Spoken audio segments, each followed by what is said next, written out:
I'd like everyone here to be honest with me for a minute. Raise your hand if you strive to be original. Yeah, not too hard to admit. It's a good thing, right? We see it every day, and it's always in a great form. That new original, or that innovative gadget we see on the shelves one day. Or that movie with the really original plot, which we just have to show our friends. The hallmarks of originality are all around us. So it's natural to strive to be as original as possible in everything we create, right? And isn't this a good thing? Well, today I'd like to talk to you about my experience with this mindset and how in my creative field, which was game development, creating my first video game, this mindset actually trapped me more than helped me. It actually hindered me. But before I get into that, a bit about myself. I'm a grade 12 student here at Abbey Park, and I've always loved video games. Particularly, I love how they allow me to express my creativity in a way that's just not possible in real life. For instance, in the fantastic video game Minecraft, I could build a magnificent castle 100 meters high and talk about it with my friends 1,000 kilometers away. And yes, this image is as much as demonstration as it is for me to brag. And I love video games so much, as you can probably tell, that I decided to create my own. Rewind 2 years ago, suddenly schools across Canada have just been shut down because of, COVID-19, as you probably are aware. In my mind, this is the perfect opportunity to create my game. I have the free time, and I know what platform I'm going to release it on. The Roblox platform, which is quite popular right now, because I had played on this platform when I was younger, and I was familiar with it. Also, I had heard of success stories of other developers my age also making successful games, so all of this was more than enough motivation to get me started. All I needed now was an original game idea. I figured with the right original game idea, everyone would want to play my game. And in my mind, an original game idea constituted two things. Number one, it wouldn't be based on a genre. So no adventure game, fighting game, puzzle game, because no, that's not generic, it's a genre. It's already been done before. So I'd pretty much make my own genre. Number two is I wouldn't use free resources, like free templates or code or images, because then again, wouldn't be as original and people wouldn't want to play my game as much. All right, let's get into development. Here's a quick rundown of what my game's about.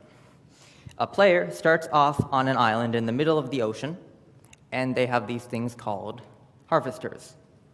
With these harvesters, the player's job is to harvest resources local to the island. And then, after harvesting these resources, they can expand their island. All right, well, the first problem I came into when developing this idea was it was a bit too easy at first for the player to harvest their resources.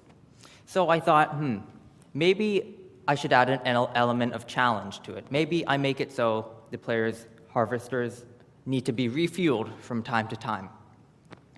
I tested out this idea, seemed to work, so moved on to the next problem, which was, where should my game really take place?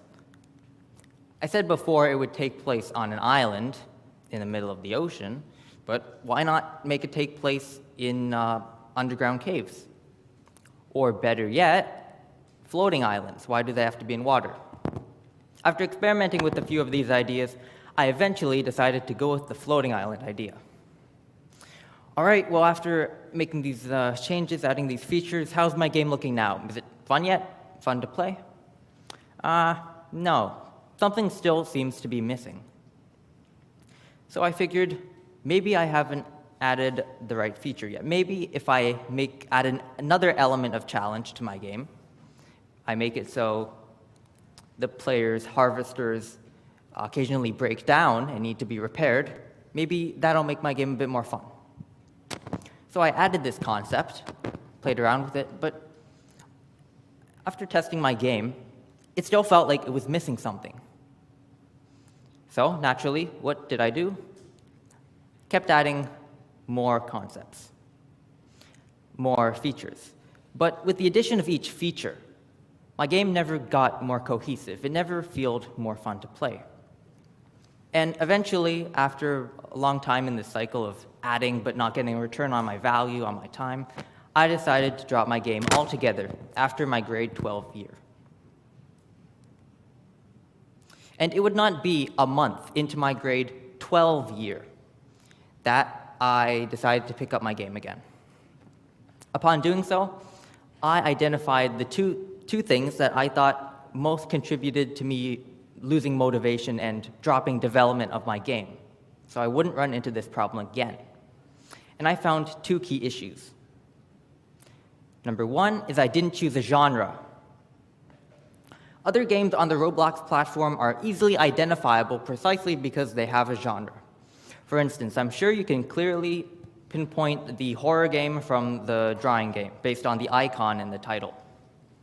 And genres not only make the game more identifiable to the players, but also to the creators.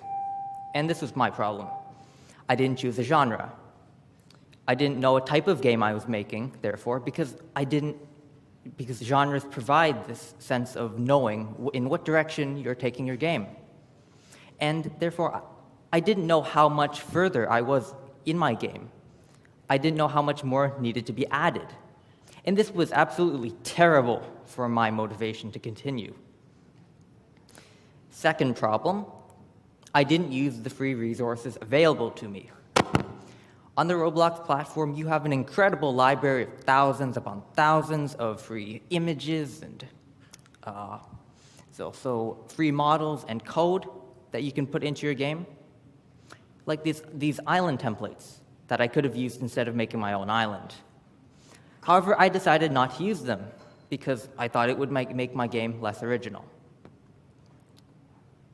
So, after identifying these two issues, how did I mend them? How did I, going into my game again, how did I fix these issues? Well, number one is I chose a genre for my game. I figured my game would be of the simulator genre, meaning it would simulate a task commonly done in real life. And number two, I started using free resources for my game, so free rocks and trees and buildings now and again. It really saved me time, made it so I didn't have to reinvent the wheel each time I wanted a feature, and allowed me more time to make my game more fun overall. So how can what I've said, my experience, be made into advice for anyone entering any creative field? Well, it all boils down to choosing a genre. Here's an example of the power of genres. I'm sure you're familiar with the classic animated movie formula produced by Disney, Pixar, DreamWorks, etc. Take a misfit protagonist, a goofy sidekick, combine them together into a feature-length film, and you have a ton in box office revenue, and it's a hit with the whole family. And we see this again and again and again, precisely because it provides a return on the studio's value. When you're starting off in a creative field, you want to take advantage of this property of genres, that they offer you a return on your value. Because the most important thing when you're entering a creative field for the first time is to have the motivation to keep making work in that field. Here's a more practical example of this in practice. So let's say there's a painter they're new to the field of painting, but they want to paint for an audience on social media. The first thing they do, because they're new to this creative field, is choose a genre. Let's say they want to make still life paintings. So they would keep making these still life paintings for their audience until they have enough confidence that they can add their own creative flair to it. If you think about it, we all do this as children learning to write the alphabet. Before we can make any creative work, like a short story or even sentences, we must learn how to write the alphabet. If you remember, it's this tedious process of tracing an uppercase A then a lowercase a, lowercase a, lowercase a, etc. And we do this again and again. Here's a big example of the power of genres. I'm sure you're familiar with the company Facebook, not least because by the end of 2021, they had nearly or over a third of the world using them every month. And because of their widespread popularity, they're probably regarded by the younger in the audience as one of the first real social media platforms, kind of the pioneer of the field. But this is simply not the case. The first real social media platform was actually called 6 Degrees, launched a whole 7 years before Facebook. They too, like Facebook, had similar concepts like profiles and friend lists. And in fact, the original idea for Facebook is unoriginal. It was based off of Harvard's existing product, a book that had information on students that students would use to choose their dorm mates. And these were literally called Facebooks. And another example relating precisely to what I'm doing right now, giving a TED Talk. I didn't come into writing a TED Talk thinking, I'm going to make the most original TED Talk ever produced. No. I watched TED Talks done on a similar topic to mine and took notes, and I read articles produced by experts in my field. Here's an example of a resource I used. Chris Anderson, TED's Secret to Great Public Speaking, which I highly recommend if you're thinking about making a TED Talk.